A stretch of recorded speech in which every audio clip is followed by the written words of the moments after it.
Welcome, everyone, to a very special, uh, profoundly literary deep dive today. We are broadcasting directly to you from the little station on Commercial Street right here in Atchison, Kansas, and settling into the common room. Yeah, it is. It's great to be here. I'm really looking forward to this one. Me too. Because today, we're going on a mission to explore just a truly fascinating literary collision. We're looking at a newly featured story called The Nautilus and the Wine-Dark Sea. Right, which is just a brilliant concept on its own. It really is. And the core mission of our deep dive today is to answer this one central question. Basically, what happens when literature's great wanderer who desperately wants to go home meets literature's great wanderer who has convinced himself he no longer needs one? I love that framing. It's Odysseus meeting Captain Nemo. Exactly. So for our sources today, we are synthesizing the central text of that story, The Nautilus and the Wine-Dark Sea, alongside some heavy-hitting historical and literary analyses. Right, we're bringing in the real history behind Jules Verne's 20,000 Leagues Under the Seas, like the publisher disputes and the actual 19th century scientific mapping of the ocean. Yeah, and we're mashing that up against the ancient, terrifying mythos of Homer's Odyssey. Yeah. So this isn't, just some chapter-by-chapter book report. Definitely not. No, we're really just having a conversation about these massive themes: home, exile, human knowledge, all of it. Yeah, exactly. And the hook for you, the listener, the paradox at the heart of all this, is that you have these two legendary captains sharing the exact same ocean. Right. Separated by thousands of years, conceptually, but sitting in the same room, entirely opposed in their ultimate destinations. Yeah, one man absolutely cannot get home no matter how hard he tries, and the other man just flat out refuses to have one. Okay, let's unpack this, because the foundational contrast here is just wild. You've got Odysseus, right? He has spent years trapped on the sea. Oh, decades, basically, if you count the war. Right. Decades. Losing his men, constantly outwitting gods and monsters, and all for one singular goal, just to return to his island, Ithaca. He just wants to go home. That's his entire motivation. Yeah. And then you have Captain Nemo, who conversely possesses literally the greatest vessel ever imagined up to that point, the Nautilus. Which can go anywhere, effortlessly. Exactly. He can cross any sea, evade any navy, but he has actively, intentionally rejected the very idea of a home. I mean, think of Odysseus as a guy who is stuck on the ultimate, most grueling commute ever. A commute where the highway is literally trying to murder him. Yes. The highway wants him dead, but he just wants to get to his driveway. Whereas Nemo is, well, he's the ultimate van life escapee, right? That's a great way to put it, actually. He built this billion-dollar nuclear-powered, well, electric-powered RV specifically so he would never, ever have to look at a driveway again. What's fascinating here is how this story actually kicks off this paradox. Because it doesn't waste any time. The Nautilus is cruising along, following this impossible, strange underwater current beneath the Mediterranean. Into completely unmapped waters. Right. Which should be impossible for Nemo, but they find this ancient wreck, and they see fresh footprints on the seabed, which is incredibly eerie. Super eerie. And then they find the broken oar. Yes, the wooden oar with the name Ithaca carved into it. And suddenly, Odysseus himself steps aboard this 19th century marvel of engineering. The two defining wanderers of Western literature, face to face. Just a guy in bronze armor shaking seawater off his beard in a room full of voltmeters. It's such a brilliant image, but it does bring up a huge question, right? Yeah, I mean, how do these two completely distinct versions of reality, the ancient mythic world and the modern scientific one, coexist in the exact same waters? Well, to understand that, we really have to look at the concept of the Wine-Dark Sea itself, because we are juxtaposing Homer's ocean with Verne's ocean. Let's get into that, because Homer's sea, he uses that specific phrase, right? Oinops pontos. Exactly. Oinops pontos. The Wine-Dark Sea. And in the ancient Greek mindset, that phrase represents a space of absolute mystery. It's dangerous, it's unpredictable, and it's full of divine wrath. Like, it's not just a color. No, not at all. Ancient wine was dark and cloudy, and if you didn't mix it with water, it would completely mess you up. It was volatile.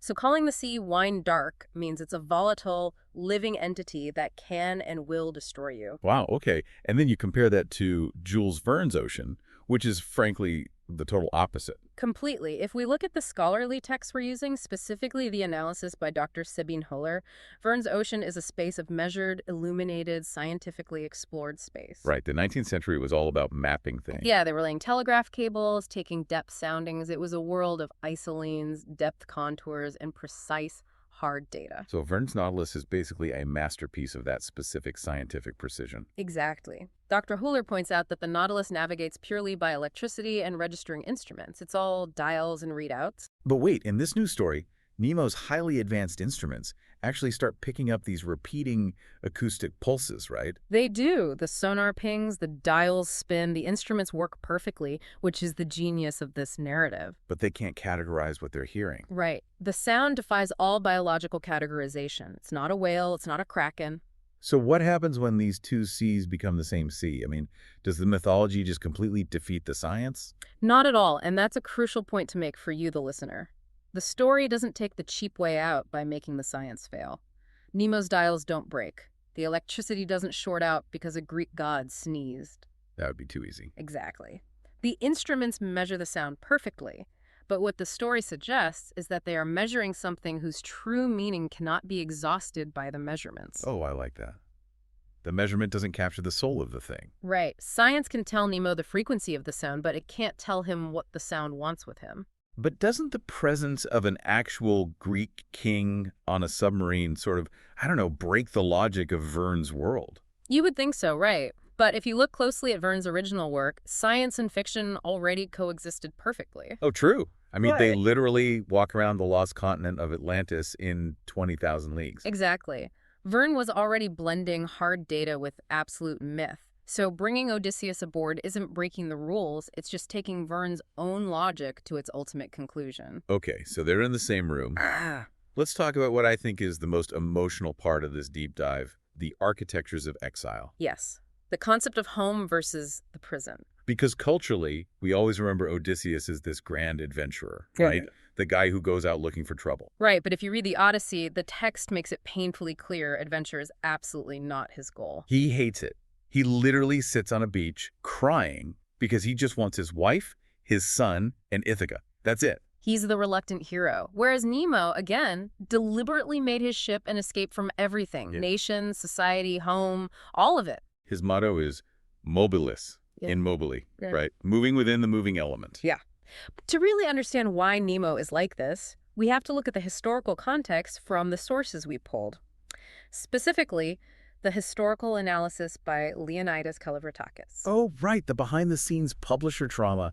This is fascinating stuff. It really is. So when Verne originally wrote Nemo, he wasn't just some vague, mysterious guy. He was a Polish revolutionary. Wait, really? A Polish revolutionary? Yes, whose entire family was slaughtered by Russian oppressors.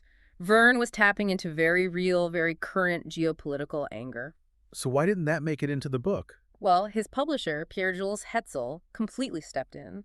Hetzel was worried about the political pressure and the risk of offending the Russian market, which was huge. Hetzel basically said, you can't make the bad guys Russian. Exactly. Now, to be clear, we are just reporting on this historical literary dispute impartially.